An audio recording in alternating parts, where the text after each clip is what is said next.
요즘 계속 제가 요셉을 통해서 꿈에 대해서 이야기를 하던 중에 우리 교회가 꿈꾸고 또 꿈꿔왔고 꿈꿔갈 중요한 우리 교회의 꿈에 대해서 다시 한번 언급할 필요가 있어서 오늘 이 말씀을 펼쳤습니다. 앤서니 로빈슨이란 분은 이런 얘기를 했어요. 당신의 운명은 결심의 순간 모습을 갖춘다. 그렇죠. 그러니까 우리 인생은 우리가 결심하는 그 무엇입니다. 그 결심이 인생과 운명을 형성해 온 것이죠. 결심한다는 것은 그냥 물결에 떠내려가지 않겠다는 것이고 거슬러 올라가겠다는 것입니다. 결심이 행동을 만들고 행동이 습관이 운명을 다르게 하는 것이죠. 그런 면에서 중요한 것은 우리가 무엇을 결심하는가 하는 것입니다.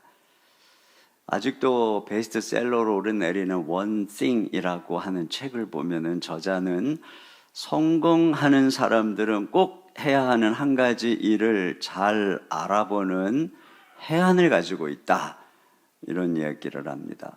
많은 일을 하는 것이 아니라 가장 적합한 행동을 할 줄 안다는 것이죠. 내가 있어야 할 곳에 있고 내가 해야 할 일을 한다는 것입니다. 그 한 가지에 집중할 때 성공하더라. 그러니까 중요한 것은 정말 중요한 것을 결심하는 것입니다.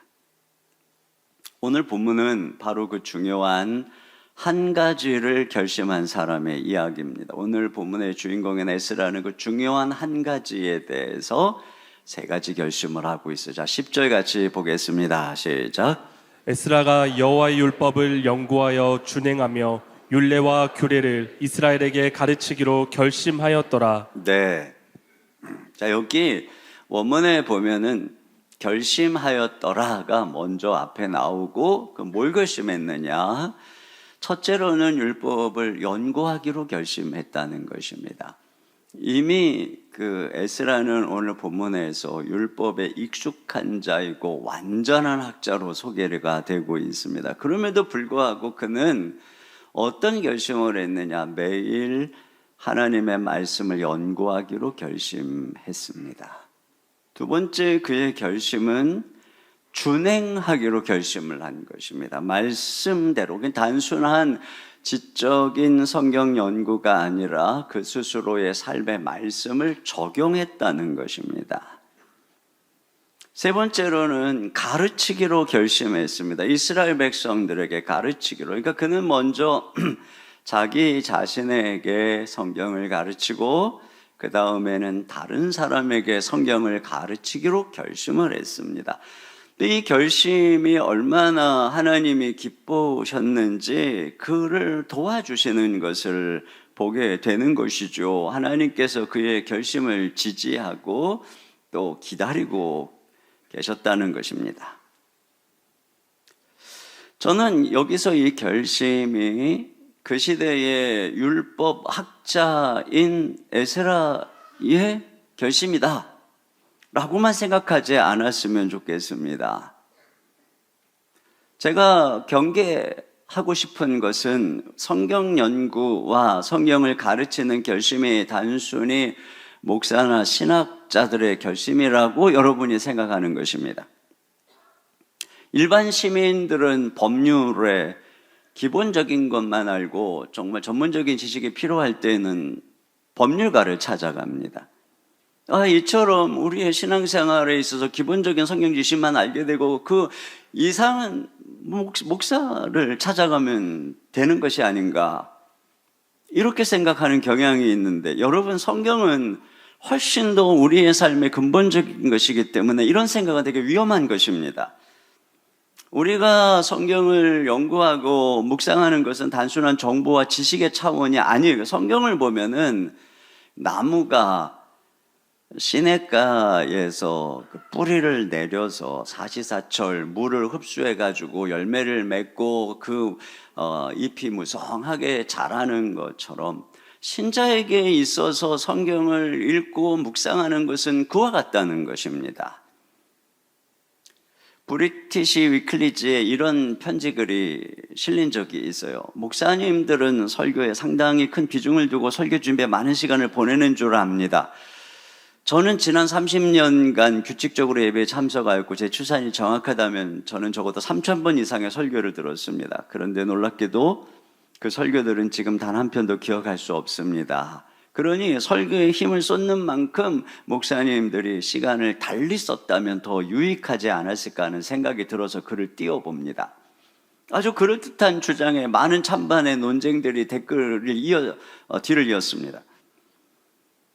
그런데 다음과 같은 한 통의 글이 그 논쟁을 잠재웠습니다. 저는 결혼한 지 30년이 되었습니다. 그동안 저는 32,850끼의 식사를 했습니다. 거의 제 아내가 요리한 것입니다. 그런데 놀라운 사실은 그 많은 식사 가운데 한 끼의 식사도 정확히 기억하지 못한다는 것입니다. 하지만 몇 끼 식사 때마다 제게 필요한 영양분을 충분히 공급받았음은 분명히 알고 있습니다. 그 많은 식사가 없었다면 저는 오래전에 영양실조에 걸려 굶어 죽었을 것입니다. 여러분, 신자에게 있어서 말씀은 이와 같은 것이죠. 생명의 양식이고 그것으로 인해서 우리가 성장하는 그 무엇인 것입니다. 빌리 그레함은 이런 얘기를 했습니다. 우리에게 일어나는 문제의 90%는 하나님의 말씀인 성경을 읽지 않는 데서 생긴다. 5만 번 기도응답으로 고아를 먹인 조지 물러, 그는 기도의 사람이지만 이렇게 얘기했어요. 내 사역의 힘은 성경에서 비롯되었습니다. 나의 영적 생활의 활력은 날마다 성경을 읽느냐 안 읽느냐 하는 문제와 정비례합니다. 나는 이것을 66년간의 체험을 통해 담대히 말할 수 있습니다. 내가 처음 성경의 소중함을 모를 때 내 삶은 기쁨도 사명도 없는 죽은 사람 같았습니다. 하지만 성경을 매일 묵상하게 된 이후에는 마음의 기쁨이 넘치고 하나님의 복을 경험하게 되었습니다. 링컨을 만든 두 권의 책이 있다고 그러죠. 하나는 조지 워싱턴의 전기고 또 하나는 성경입니다. 그가 10살 때 세상을 떠난 어머니가 유언과 함께 남긴 집안의 가보였어요. 어머니는 이런 말씀을 하고 운명하셨다고 합니다. 내 아들아, 이 성경책은 나의 부모님께 받은 것이다. 내가 여러 번 읽어 많이 낡았지만 우리 집에 값진 보배란다. 엄마는 너에게 100에이커, 이 정도면 12만 평 정도라고 합니다. 이 땅을 물려주는 것보다 이 한 권의 성경책을 물려주는 것을 더 기쁘게 생각한다. 너는 성경의 사람이 되어다오. 이것이 나의 마지막 부탁이다. 감사하게도 그의 새어머니도 하나님을 사랑하고 성경을 사랑하는 사람이어서 어려서부터 늘 성경의 이야기를 들려주고 성경을 읽어주었다고 하는데 이것이 링컨을 만들었다는 것이죠. 그러므로 가장 중요한 것이 하나님의 말씀인 것입니다. 하나님의 말씀을 연구하고 묵상하고 가르치는 것은 어떤 일반 한두 사람의 의무가 아니라 하나님께서 오늘 우리에게 있어서 우리가 결심해야 되는 가장 중요한 것이다. 그래서 하나님께서 말씀을 연구하고 준행하고 가르치겠다고 결심한 에스라에게 함께 해주시고 복을 주셨던 것처럼 오늘 우리에게도 그렇게 하는 것입니다. 여기 보시면 에스라는 위대한 결심을 하면서 놀라운 도움을 받는 것을 보게 되는데 그의 별명이 율법학자, 완전한 율법학자라고 하면서 동시에 또 다른 특징은 하나님의 도움을 받는 사람입니다.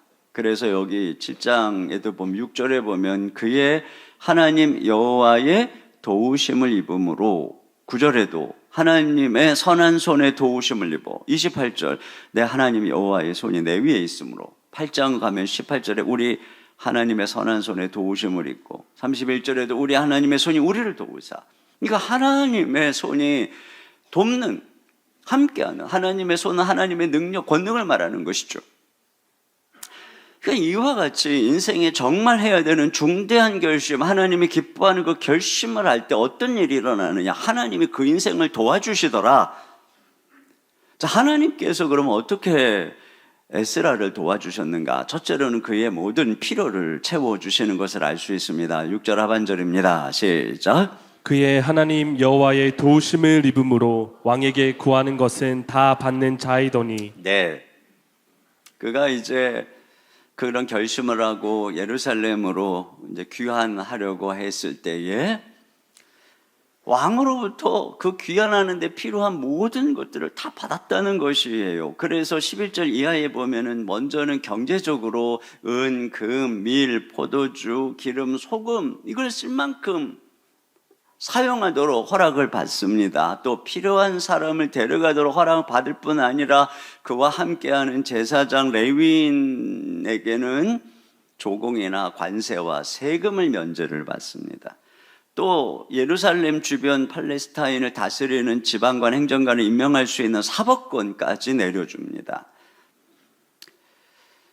이와 같이 하나님께서는 왕을 통해서 엄청난 지원을 받게 해 주시는 것이지요. 그러니까 이와 같이 말이죠. 하나님의 말씀을 따라서 헌신하고 결심하니까 하나님께서 그의 삶의 모든 필요한 것들을 채워주시더라. 두 번째로는 필요한 사람을 붙여주신다는 것입니다. 여기 그 필요한 사람들의 목록에 나오죠. 7절 같이 보겠습니다. 시작. 아닥사스다 왕 제7년에 이스라엘 자손과 제사장들과 레위 사람들과 노래하는 자들과 문지기들과 느디님 사람들 중에 몇 사람이 예루살렘으로 올라올 때에 네. 여기 이제 먼저 이스라엘 사람하고 나오고 그 다음에 제사장이 나오는데요.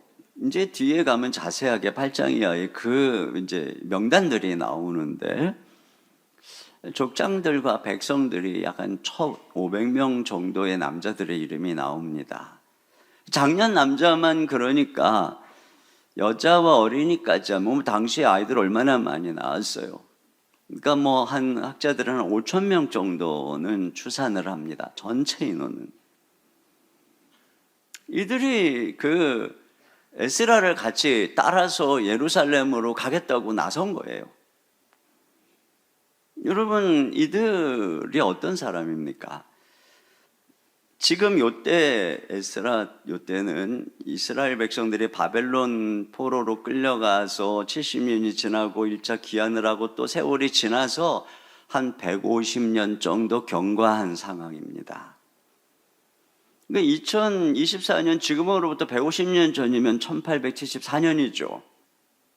여러분 1874년경에 뭐 우리나라를 떠나서 외국 어디론가 갔다거나 또 뭐 중국의 어디 뭐 만주나 또는 저 중앙아시아의 어디인가 이 백성들처럼 포로로 끌려가거나 어떤 일로 갔다면 그들이 과연 지금 대한민국인으로서의 정체성을 얼마나 지키고 있을까요?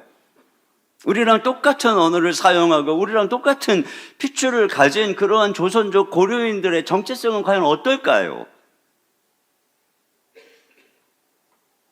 그렇게 오랜 전에 외국으로 갔다면 그들이 과연 이 우리들의 모국어를 미국에 있는 2세, 3세들이 얼마나 사용하고 있을까요?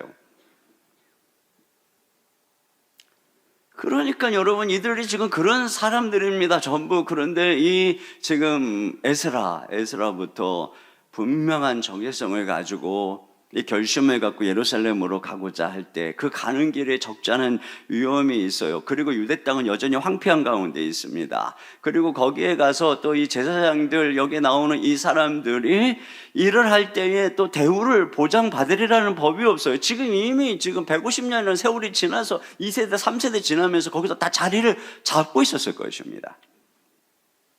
그런데 그들이 특별히 그들 중에 이제 제일 앞에 나오는 사람들은 제사장들인데 함께 하는 거예요. 여기 어떤 이유냐? 28절 하반절에 보면 내 하나님 여호와의 손이 내 위에 있으므로. 그 다음에 레위인인데 말이죠. 에스라가 이렇게 이제 출발을 이제 모아서 시작하면서 아하와 강가에 장막을 치고 이제 며칠을 묵게 됐어요. 그래서 중간 점검을 하는데 기관자 무리 가운데 레위인이 단 한 명도 없다는 것을 깨닫습니다.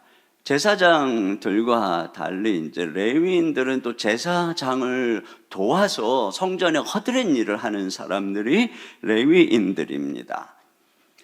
그러니까 아무래도 제사장보다는 더 열악한 일을 하고 또 처우도 더 열악하기 때문에 이 귀환하는 사람들이 적은 거예요. 그래서 1차 수르바벨하고 귀환을 할 때에도 제사장 수에 비해서 레위인은 10분의 1 정도밖에 되지 않았던 것을 알 수가 있습니다.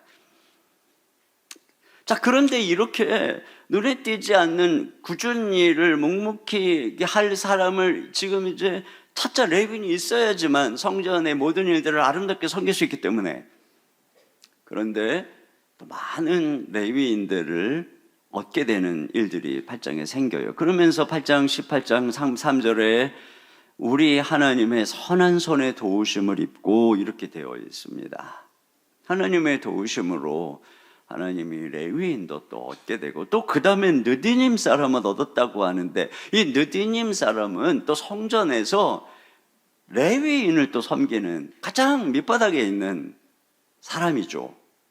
이들의 효시는 기브온 족속입니다. 원래 가나안 족속이었는데 여호수아를 속여서 화친을 해가지고 살아남은 사람인데, 그들이 전에 막일꾼이 됨으로써 생명을 부지한 사람들입니다.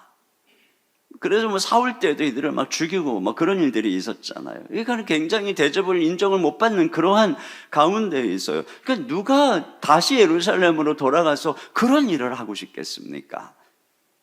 그런데 그들도 이 귀환하는 무리에 동참을 하는 것입니다. 이와 같이 하나님께서 도와주시니까 그가 결심을 하고 이런 사명을 가지고 그리고 예루살렘으로 가고자 할 때 하나님이 필요한 인재들을 보내주시고 필요한 일꾼들을 보내주시고 필요한 모든 것들을 공급해 주시다고 하는 것입니다. 한 가지죠. 에스라가 말씀을 연구하고 준행하고 그걸 이스라엘에게 가르치기로 결심한 것 때문에, 루터가 하나님 말씀을 연구하고 깨닫고 그 복음의 진리의 말씀에 삶을 걸었을 때에 많은 숨어있던 사람들이 루터와 함께하고 그를 보호하고 그를 도와주었습니다. 그래서 결국은 종교개혁이 성공하게 된 것이죠. 진젠돌프는 백작인데 어려서부터 청소년 시절부터 하나님 나라의 꿈을 꾸고 있었던 그가 결국에는 자신의 모든 특권까지 다 내려놓고 온전히 하나님 말씀에 헌신할 때 그를 통해서 모라비안 운동이 일어나고, 그것이 엄청난 교회 역사에 보면은 이 부흥운동의 시초가 되는 것을 알 수 있습니다. 웨슬레도 그랬고요. 또 조나단 에드워즈도 그랬어요. 조나단 에드워즈는 하루에 12시간씩 서재에서 말씀 연구와 기도에 힘쓸 때 그의 목회지에서 영적인 부흥이 일어났습니다. 이걸 통해서 또 수많은 스코틀랜드의 목회자와 그 당시에 많은 목회자들과 하나가 돼서 결국은 영국과 미국의 이 부흥운동이 불릴듯 일어나게 된 것이죠. 또 그 다음에 어떤 도움을 에스라가 받았느냐, 가는 길의 모든 여정을 지켜주시는 그런 도움을 받습니다. 이 5개월 동안의 여정은 뭐 힘든 길이죠. 이 남자들만 있는 것이 아니라 이 노인도 있고 여자도 있고 아이들도 있는 그런 하는 여정이에요. 그래서 뒤에 보면은 대적을 만나고 매복한 자도 만났다 그러는데, 그런데 에스라가 왕에게 다른 모든 것들은 다 도움을 청하는데 병력 지원은 요청하지 않았어요. 하나님이 우리를 지켜주신다 이렇게 왕에게 이야기했던 터라 병력을 보내서 우리를 호위해달라고 하는 부탁을 차마 못한 것입니다. 대신에 그럼 어떻게 했느냐, 여기 21절을 같이 보겠습니다. 8장 21절입니다. 시작. 그때 내가 아와 강에서 금식을 선포하고 우리 하나님 앞에서 스스로 겸비하여 우리와 우리 어린아이와 모든 소유를 위하여 평탄한 길을 그에게 간구하였으니. 그렇습니다. 이렇게 기도를 했고 그러자 하나님의 손이 도왔다고 또 말씀하고 있어요. 31절입니다. 시작. 첫째 달 12일에 우리가 아하와 강을 떠나 예루살렘으로 갈새 우리 하나님의 손이 우리를 도우사 대적과 길에 매복한 자의 손에서 건지신지라. 네.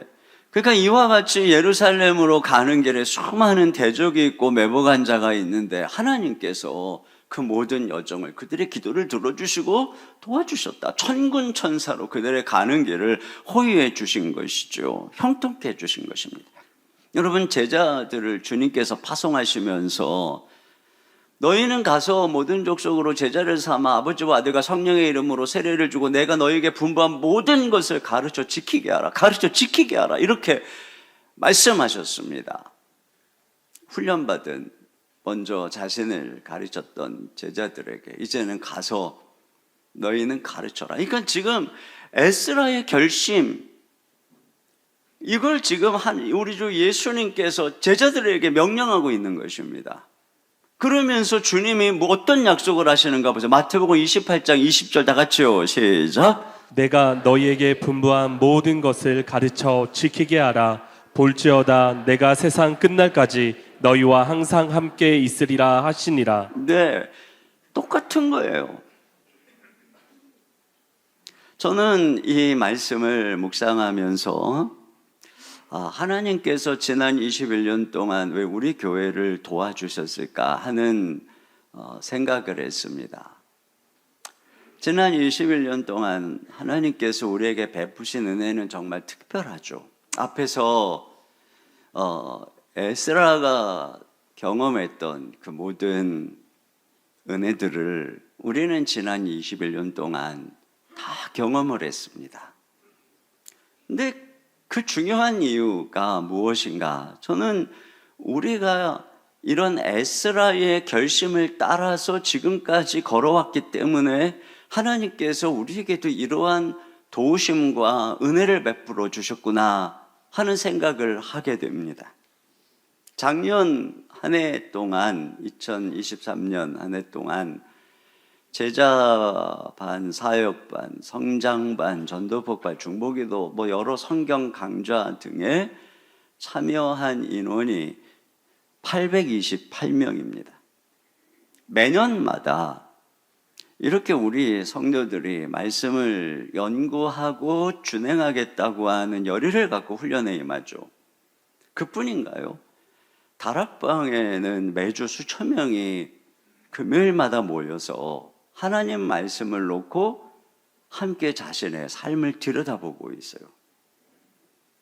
또 봄 이제 조금 있으면 3대 특세 2주간 하고 또 가을에도 성경 한 권을 떼기 위해서 함께 같이 모이고, 여러분, 이것이 우리가 에스라처럼 말씀을 연구하고 준행할 결심인 겁니다.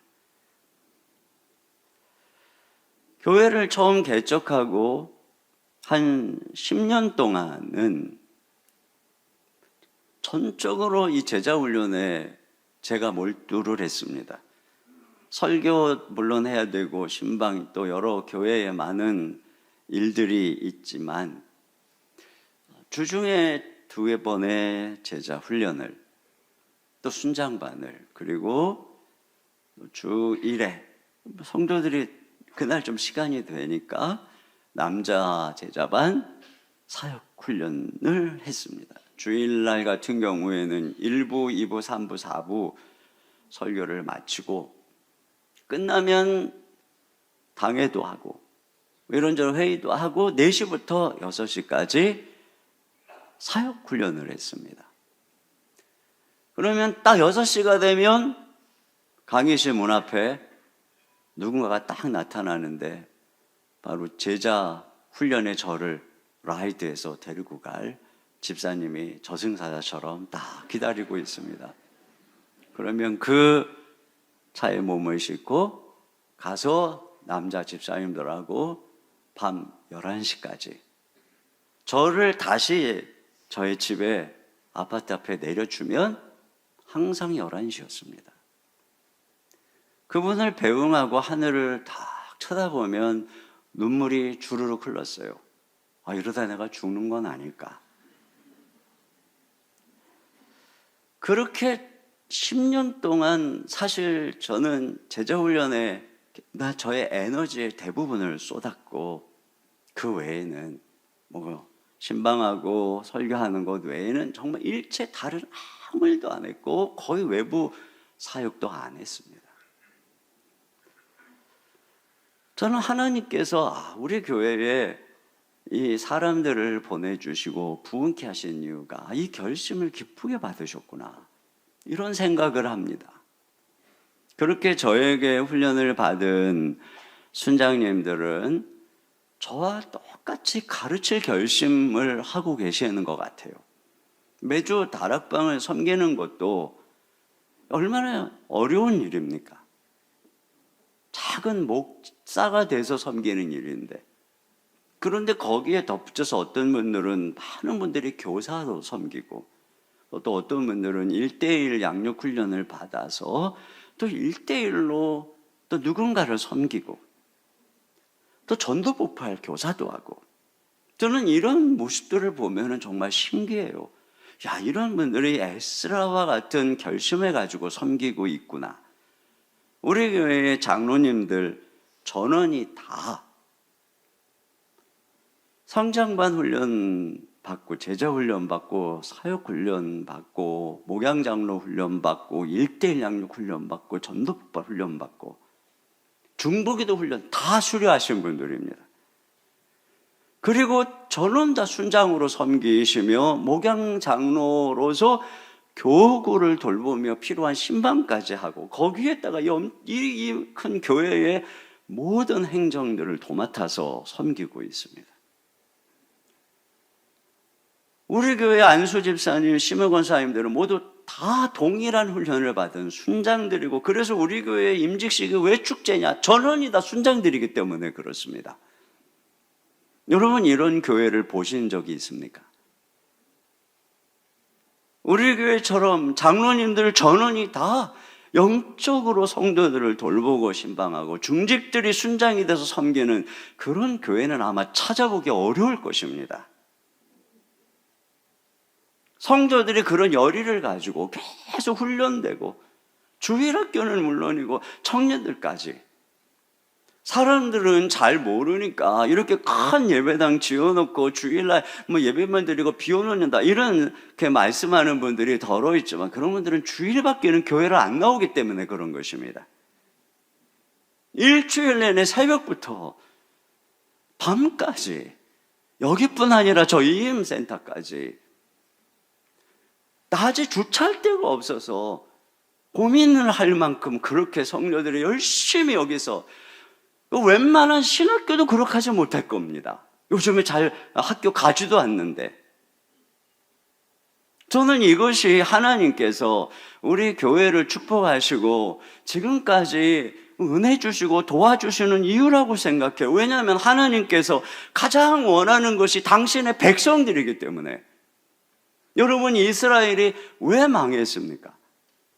호세아가 이야기하죠. 호세아 4장 6절 7절 다 같이 보겠습니다. 시작. 내 백성이 지식이 없으므로 망하는도다. 내가 지식을 버렸으니 나도 너를 버려 내 제사장이 되지 못하게 할 것이요, 내가 내 하나님의 율법을 잊었으니 나도 내 자녀들을 잊어버리라. 그들은 번성할수록 내게 범죄하니 내가 그들의 영화를 변하여 욕이 되게 하리라. 내가 그들이 망한 이유는 하나님의 말씀을 떠난 것입니다. 하나님의 말씀을 떠나서 하나님에 대한 지식이 없어서 망했다라고 하는 것이죠. 그러니까 그들은 하나님의 말씀을 떠날 때에 하나님을 버린 것입니다. 여러분, 이스라엘 백성들은 실제로는 한 번도 하나님을 버린 적이 없어요. 늘 열심히 제사하고 제물 드리고 율법대로 안식일 지키고 할례 받고, 그들은 여호와 하나님을 섬겼습니다. 그런데 그들이 하나님의 말씀을 떠날 때 그들의 속에는 다른 신이 있었던 것이죠.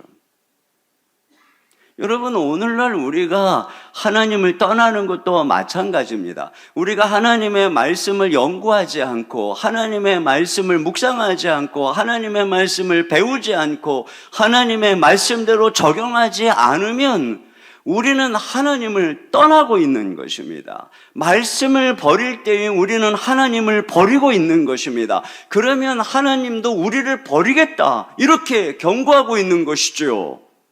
그러니까 우리가 하나님의 말씀은 연구해도 되고 묵상해도 되고 읽어도 되고 안 해도 되고 그런 것이 아니라, 배워도 되고 안 배워도 되고 훈련 받아도 되고 안 받아도 되고 그런 것이 아니라 우리가 살 길인 것입니다. 여러분이 에스라서의 전반부의 주요 인물은 수룹바벨입니다. 1장부터 6장까지의 그를 통해서 예루살렘 성전이 재건되죠. 그리고 이제 에스라서 뒤에 나오는 느헤미야서에는 느헤미야를 통해서 무너진 이 성벽을 크게 무너져서 고통받고 있는 그들을 위해 성벽을 재건하는 일입니다. 그러면 그 중간에 나오는 에스라의 중요한 사명은 무엇이냐? 바로 이 백성들 공동체를 세우는 것입니다. 그 당시에 제사장들 중에 상당수는 그 땅에 살고 있는 이방 사람들과 가나안 족속들과 사귀면서 우상을 섬겼고 더 나아가서 그들의 딸들과 결혼을 했고 자식까지 낳았습니다. 제사장이 그 정도니까 이스라엘 백성들의 상태는 어떻겠습니까? 완전히 혼합주의에 빠져버렸던 거예요. 이때 에스라가 이걸 바라보면서 비통해하면서 결심을 한 것입니다. 이들을 하나님의 말씀으로 가르쳐야 되겠다. 그때의 변화가 이 지금 에스라서와 뒤에 가면은 느헤미야서에 나옵니다. 특히 느헤미야서에 보면은 수문학 광장에서 비가 오는데 에스라가 하나님의 말씀을 가르칠 때 모든 백성들이 하루 종일 서서 그 말씀을 듣고 회개하기 시작하는 거예요. 말씀을 들으니까 우리가 하나님을 너무나 몰랐구나. 우리가 이렇게 엄청난 죄를 지었구나. 그래서 결국에는 자기들이 이방이 하나님 말씀을 떠나서 이방 여인들하고 결혼했던 그 모든 것들을 회개하고 하나님 앞에 나와서 다 그들을 울면서 다 돌려보냅니다. 우리 시대의 문제가 무엇일까요? 똑같습니다. 혼합주의죠. 여러분, 이 세상에서 우리를 구별시키고 건져줄 것이 과연 무엇이라고 생각합니까? 엄청난 사상과 이론과 물질과 문명과 이 세속의 거센 도전이 우리에게 다가오는데 과연 무엇으로 우리를 지킬 수 있고 우리 자녀를 지킬 수 있다고 생각합니까? 하나님의 말씀을 연구하고 그 말씀을 준행하고 그 말씀을 배우고 가르치지 않으면, 이 결심을 하지 않으면 우리도 똑같이 되는 것입니다. 우리의 가장 큰 위기가 여기에 있어요. 우리가 말씀으로 돌아가야 되는 것이고 이 에스라의 결심으로 돌아가야만 되는 것입니다. 사람들은 교회에서 겉으로 나타나는 여러 가지 몇 가지 외부적인 사역이나 이런 것들을 보고 교회를 평가합니다. 그러나 여러분이 아셔야 돼요. 우리 교회에 지금 이 장년들과 우리 이 대학 청년부 550에서 600명 가까운 순장과 리더들이 섬기고 있고 주일학교 교사 450명이 계속 가르치고 섬기고 있고 우리 교육자들 지금 40명 정도의 교육자들이, 그것도 정말 최고의 실력을 갖춘 교육자들이 섬기고 있어요. 여러분, 이런 교회가 어디 있습니까? 그러니까 대학으로 치면은 아니 이런 명문이 어디 있어요? 여러분은 그런 엄청난 명문, 그런 교회에 있는 거예요. 좀 쑥스럽죠. 제가 사실 이런 얘기 잘 안 하는 거 아시잖아요. 근데 오늘 제가 좀 작심하고 부끄럽지만 하는 겁니다. 여러분이 너무 몰라가지고. 아니, 그런 명문 다니면 뭐해? 수업을 안 듣는데. 그 아무리 멋있는 교수님이 있으면 뭐예요? 수업을 안 들어가는데.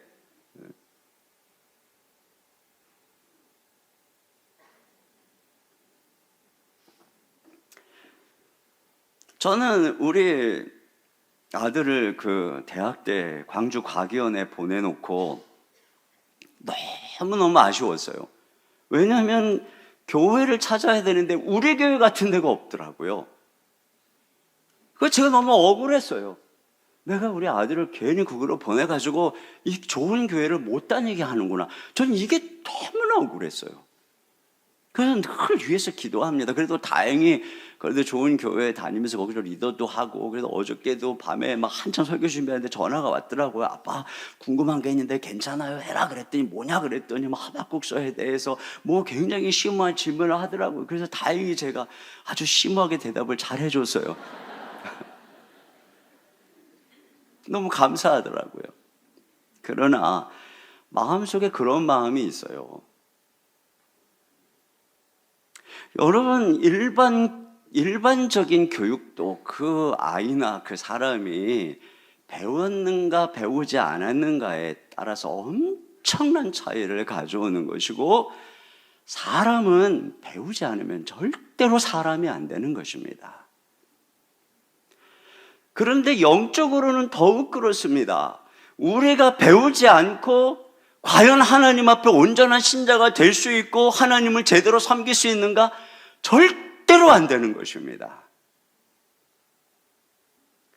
그러니까 여러분, 이 좋은 기회, 이제 지금 이 한 해가 시작이 되는데 결심을 하셔야, 에스라와 같은 결심을 해야 됩니다.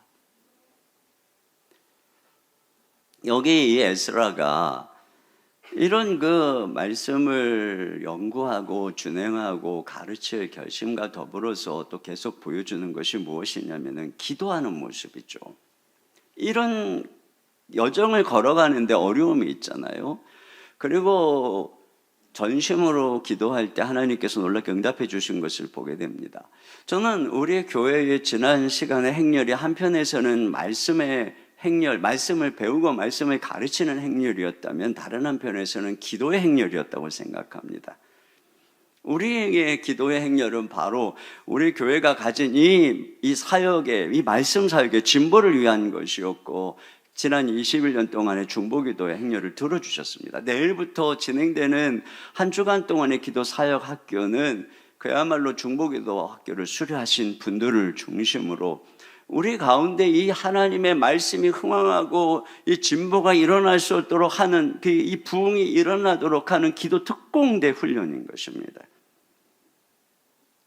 이렇게 우리가 이 말씀의 행진과 기도의 행진을 이어갈 때 하나님께서 우리와 함께 하시고 우리를 도와주시고 우리에게 은혜를 베풀어 주신 것이죠. 결론입니다. 여러분, 우리 교회의 이야기는 곧 여러분 개인의 이야기입니다. 제가 주보에 가끔씩 이 간증에 보면은 이제 훈련 받고 계시는 성장반이나 특별히 이제 제자반 식구들의 고백들이 이제 많이 이렇게 나와요. 근데 제가 이 글을 읽으면서 느끼는 것이 뭐냐면, 이건 성장반과 제자반에 들어가면서부터 본격적인 하나님의 은혜와 도우심과 은혜가 임하고 있구나 하는 것을 보는 것입니다. 여러분, 왜 그럴까요? 우리 교회의 성장반, 제자반, 사역반, 전도폭발 1대1 또 뭐 기도사역학교 이런 것들은 훈련입니다. 그냥 이렇게 여러분 예배 드릴 때처럼 귀만 열고 그냥 돌아가는 그러한 과정이 아니죠. 훈련이기 때문에 여러분의 삶의 습관을 바꿔주는 과정입니다. 그래서 성장반, 제자반 6개월 또는 1년의 이 과정을 마치면 그 훈련과 더불어서 내 삶의 경건의 습관이 체득이 되고 그것이 내 삶의 변화를 가져오고 인격의 변화를 가져오고 오는 것이죠. 여러분, 그런 면에서 훈련에 들어오는 것이 바로 에스라와 같은 결심인 것입니다. 내가 말씀을 연구하고 준행하겠다라고 하는 바로 이런 결심이죠. 그때서부터 삶이 바뀌니까 하나님의 축복이, 하나님의 도우심이 그 삶 속에 막 스며들고 있는 것들을 보게 되는 것이죠. 대부분의 간증이 그런 데서 나오는 것입니다. 우리가 올 해에 작년과 다른 결과를 얻으려면 다른 행동을 해야만 합니다. 똑같은 행동을 하면서 다른 결과를 얻는다는 것은 말이 안 되는 거잖아요. 그런데 우리의 행동의 90%는 습관적인 것입니다. 그러므로 다른 행동을 만들려면 매일의 습관을 바꿔야 합니다. 지구에는 중력이 있어서 지구 밖으로 나가려면 엄청난 로켓의 추진력이 필요한 것처럼 여러분, 우리 삶을 지구의 중력처럼 누르고 있는 것이 바로 육체의 습관인 것입니다. 그런데 이러한 습관을 끊고 새로운 습관을 만든다는 것은 그야말로 달나라 가는 것처럼 혁명적인 사건이고, 우리의 삶에 좋은 습관 하나를 만드는 것은 그야말로 달나라에 가는 것처럼 엄청난 사건이고, 그 하나가 우리의 삶에 놀라운 변화를 만들어내기 시작하는 것이죠. 그러니까 이게 힘들어요. 힘드니까 하기 싫은 거예요. 그런데 마크 트웨인이 이런 얘기를 했어요. 하고 싶지 않은 일을 매일 하도록 해라. 이것이 바로 고통 없이 자기 의무를 수행하는 습관을 갖는 황금률이다.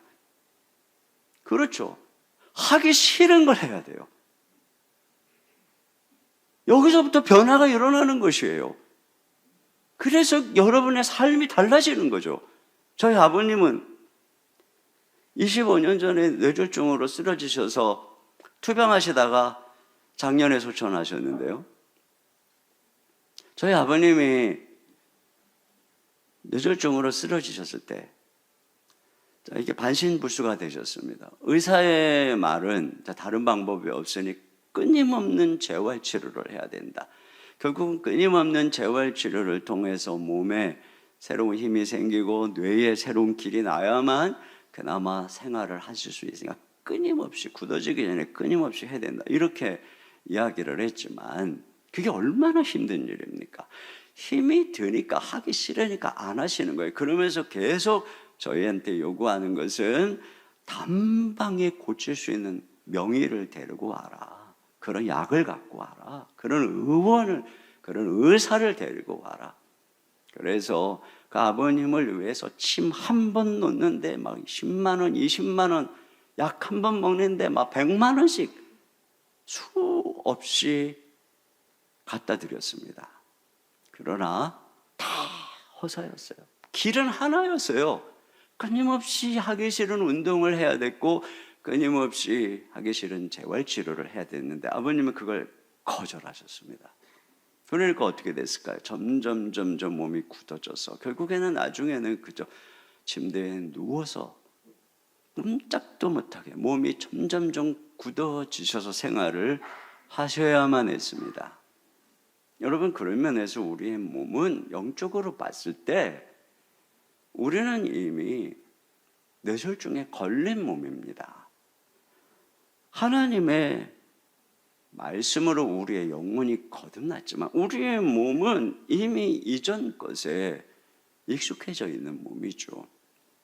우리가 훈련을 통해서 끊임없이 새로운 기쁨과 습성과 그래서 우리 몸이 순종할 길들을 마련할 때 이렇게 해서 우리의 삶이 순종하기 시작하고 내 몸이 하나님 앞에 들어질 때 그때 비로소 하나님이 우리와 함께 하시고 우리의 삶에 하나님의 축복이 임하기 시작하는 것이에요.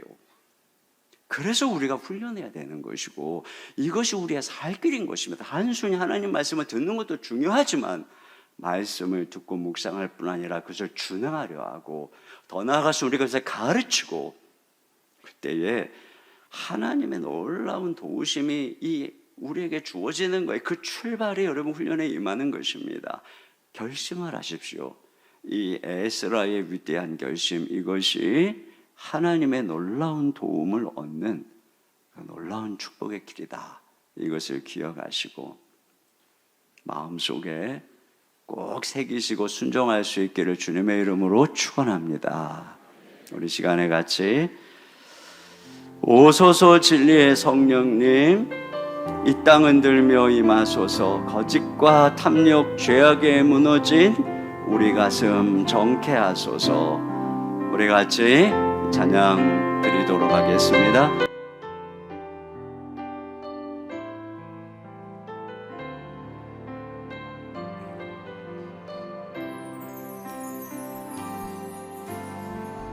오소서 진리의 성령님,